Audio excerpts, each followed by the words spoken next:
第一次參與人道服務係2008年汶川大地震嘅時候，當時我同紅十字會去咗災區服務咗2個星期。因為唔同嘅地方嘅醫療制度同技術都有唔同，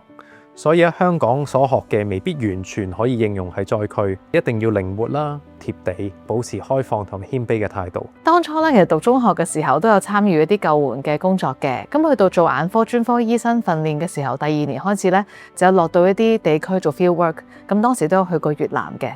喺2025年嘅5月，我第一次參加咗無國界醫生嘅救援服務，去咗阿富汗北部昆都市嘅創傷中心。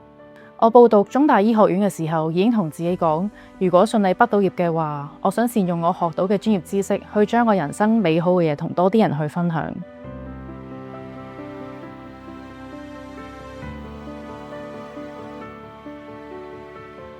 咁我學嘅係急症醫學啦。咁好似雖然樣樣都識，但係有時去到災區其實都唔一定完全發揮到出嚟嘅，因為當地嘅醫療水平啦，同埋當地嘅設施同我哋香港可以好唔一樣啦。有時我哋會同唔同嘅當地人、醫護人員合作，我哋都要睇下我哋可唔可以放下自己嘅一啲成見，可以配合到團隊啦。咁我本身就眼科專科醫生嚟嘅，同奧比斯去參加一啲 field work 嘅時候咧，有時要教當地嘅醫生啦，點樣去做眼科手術啦，培訓當地嘅醫科生、受訓中嘅醫生咧，一啲眼科嘅資訊，用一啲模擬嘅儀器咧，係去模擬手術嘅。咁除咗醫生之外，成個團隊非常重要，我哋亦都有奧比斯義務嘅姑娘啦、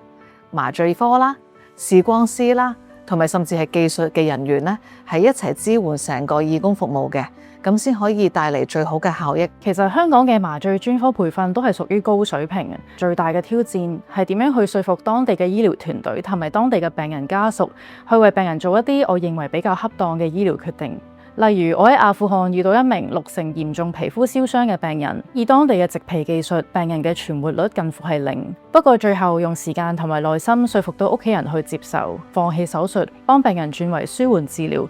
病人最後亦都得到安息。而病人屋企人最後反而係多謝咗我。